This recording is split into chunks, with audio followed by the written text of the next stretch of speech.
Hello students, I hope you all are doing well. So in this video we have to find inverses by the method of extended Euclidean algorithm. Here we have to find the inverse of 550 in GF 1759. ठीक है बच्चों, आपने inverse find करना है 550 का इन गैल्वा field of 1759। अगर हमें inverse find करना है by the method of extended Euclidean algorithm तो इसके लिए आपको एक टेबल कंस्ट्रक्ट करना होता है। बहुत इजी सा टेबल है, बहुत इजी मेथड से मैं आपको समझाऊंगी ताकि आपके सारे डाउट्स हैं वो क्लियर हो जाएं। कंस्ट्रक्ट करके अगर आप इस क्वेश्चन को सॉल्व करेंगे तो ये बहुत ईजिली आपको समझ आ जाएगा। तो बच्चों इसके लिए आपको 7 कॉलम्स बनाने होते हैं। किस तरह बनाएंगे आपने, सबसे पहले में क्यू लिखना होता है। क्यू का मतलब क्वोशिएंट होता है A1 A2 A3 B1 B2 B3।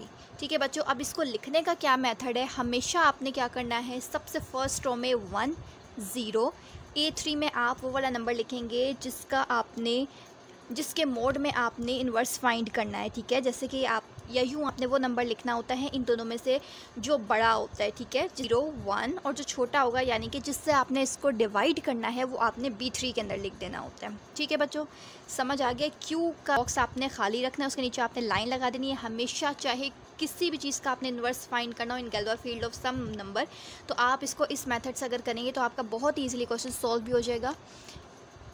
ठीक है बच्चों, फर्स्ट स्टेप सारे क्वेश्चन में सेम ही होगा। अब आपने नेक्स्ट स्टेप के लिए क्या करना है, नेक्स्ट स्टेप के लिए आपने करना क्या होता है, यहाँ से जो आपके पास फर्स्ट 3 नंबर होते हैं यानी कि B1 B2 B3 की वैल्यूज़ जो हैं वो A1 A2 A3 की वैल्यूज़ बन जाती हैं।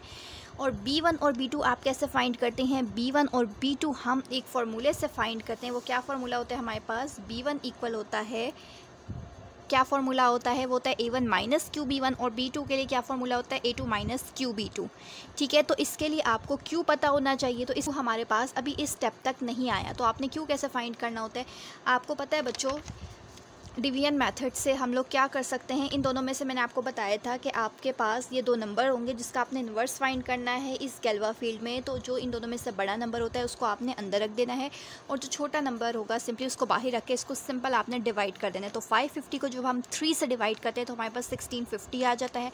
अब ऊपर वाले नंबर में से नीचे वाले नंबर को माइनस कर देंगे तो 109 आपके पास आ जाएगा। ठीक है बच्चों, आपको पता है कि ये वाली चीज़ हमारे पास क्वोशिएंट होती है।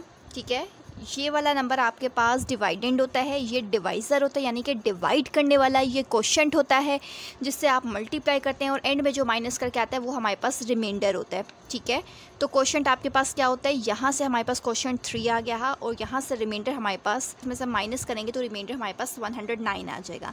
तो अब यहाँ से आपने ये जो क्वोशिएंट की वैल्यू है, ये जो यहाँ पर हमारे पास क्यू आया है 3, ये आपने इस बॉक्स में लिख देना है और जो रिमाइंडर आया है वो आपने B3 में लिख देना है। ठीक है बच्चों, A1 A2 A3 आपको समझ आ गया। B1 B2 B3 की वैल्यूज़ होती हैं, इन दोनों को डिवाइड करते हैं, जो क्वोशिएंट होता है वो इधर लिख देना होता है और जो रिमाइंडर आता है वो आपने इस कॉलम में लिख देना होता है। अब आपके पास सिर्फ B1 और B2 रह जाते हैं तो उसको आप अपने इस फॉर्मूले से ईजिली सॉल्व कर सकते हैं। ठीक है, B1 के लिए फार्मूला होता है A1 माइनस क्यू B1। तो A1 और B1 आपने प्रीवियस रो का लेना होता है, यानी कि अगर आप इस रो के लिए B1 और B2 निकालने हैं तो आपने ऊपर वाली रो का A1 A2 B1 और B2 लेना होता है। ठीक है, तो A1 हम कौन सा लेंगे, ऊपर वाली रो में 1 लिखा हुआ है और Q आपके पास 3 है, क्योंकि Q इस रो में नहीं है तो Q आपके पास ऑब्वियस सी बात है कि नीचे वाला जो नंबर हमारे पास आया है वही लेंगे।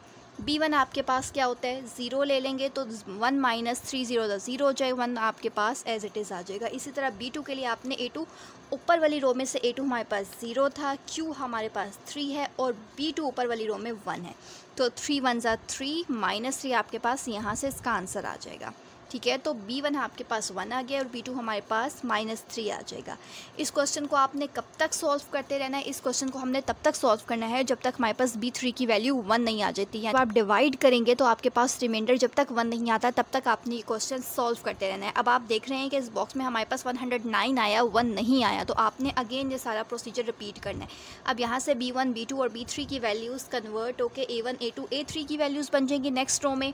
अगेन आपने क्या करना है, अगेन हमने इन दोनों को डिवाइड कर देना है। अब आपने करना क्या होता है, प्रीवियस रो में से सारे नंबर्स लेने होते हैं, यानी कि अब इन दोनों में से देखिए बड़ा नंबर कौन सा है 550 और आपने उसको 109 से डिवाइड कर देना है। आप एक दफ़ा करना शुरू करेंगे तो आपने वहीं से ही कंटिन्यू कर सकते हैं ईजिली। अब देखिए 109 और 550 थे, यानी कि ये बड़ा नंबर है, अब इसको अंदर रखना है और 109 से डिवाइड कर देना है। ये जब भी आप डिवाइड करते हैं तो यहाँ से जो टर्म बाहर होती है उसको हमने नेक्स्ट स्टेप में अंदर लिखना होता है। ये जो माइनस होता है इसको आप, ये जो माइनस करके आंसर आता है इसको हम मल्टीप्लाई करके लिख देते हैं, ठीक है। तो 109 को जब हम 5 से मल्टीप्लाई करते हैं तो 545 आएगा, इसको इसमें से माइनस कर देंगे तो 5 आ जाएगा।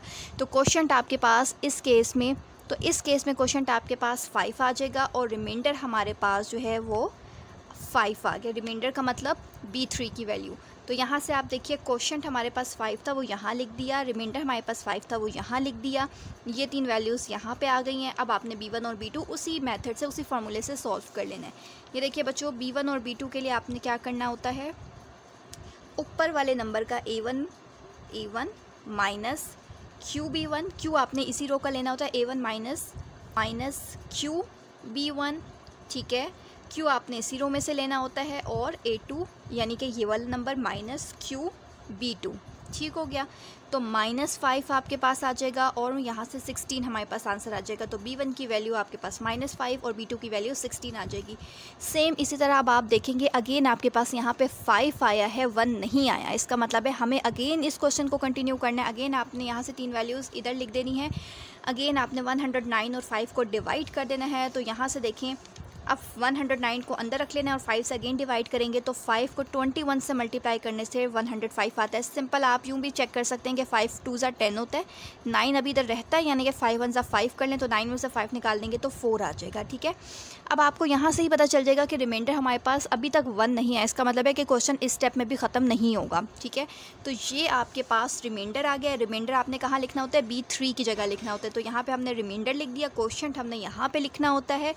ये वाली 3 वैल्यूज़ यहाँ पे आ गई हैं। तो B1 और B2 आपने उसी फार्मूले से दोबारा फाइंड कर लेंगे, यानी कि B1 आपके पास B1 कैसे होगा, A1 माइनस QB1, ठीक है। Q ये है और B1 ये वाला नंबर आ जाएगा तो 106 आ जाएगा। इसी तरह A2 आपके पास ऊपर वाली रो में A2 आपके पास -3 था, माइनस Q हमारे पास 21 है और B2 आपके पास 16 है। तो यहाँ से 106 और -339 आ जाएगा।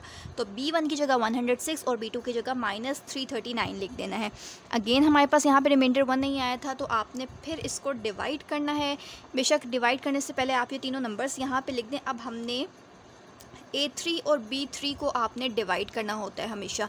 तो 5 में 4 1 सा 4 होता है तो रिमाइंडर हमारे पास 1 आ गया। अब देखिए यहाँ पे रिमाइंडर बाय इस स्टेप में आपका क्वेश्चन एंड हो जाएगा, आपको इन्वर्स वैल्यू मिल जाएगी, ठीक है।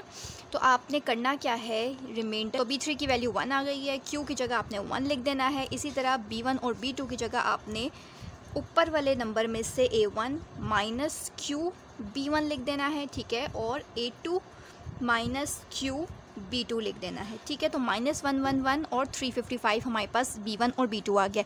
अब आप देख रहे हैं कि क्वोशंट आपके यहाँ पे आपके पास B3 की वैल्यू 1 आ गई। इसका मतलब है कि क्वेश्चन को हमने यहीं पे एंड कर देना है और आपके पास इन्वर्स क्या होगा, इन्वर्स उससे बिल्कुल प्रीवियस वैल्यू होती है, ठीक है। अगर यहाँ पे 1 आए तो उससे पहले वाला जो भी बॉक्स, तो उससे पहले B2 की जो भी वैल्यू होगी ना वो आपके पास इन्वर्स होगा 550 का इन गैल्वा फील्ड ऑफ डैट नंबर, ठीक है। यानी कि यहाँ पे हमारे पास गैल्वा फील्ड 1759 है तो फिर इसमें आपके पास 355 इन्वर्स होगा। पॉइंट्स हैं ये भी बच्चों आप नोट डाउन कर लें। Q क्वोशंट हम हमेशा कैसे फाइंड करते हैं, A3 को B3 से डिवाइड करने पे। अगर आपके पास B3 0 आ जाए, सम केस अगर आपके पास B3 0 हो जाएगा तो इसका मतलब है कि आपका इन्वर्स एग्जिस्ट नहीं करता, यानी कि आपको पता नहीं है कि इन्वर्स एग्जिस्ट कर रहा है या नहीं कर रहा। आपने किसी नंबर को इससे डिवाइड किया, टेबल पे चले गए, यानी कि आपके पास रिमाइंडर 0 आ गया। इसका मतलब है कि उस नंबर का इन्वर्स एग्जिस्ट नहीं करता, क्योंकि इन्वर्स सिर्फ तभी एग्जिस्ट करता है जब आपके पास रिमाइंडर 1 आएगा, ठीक है।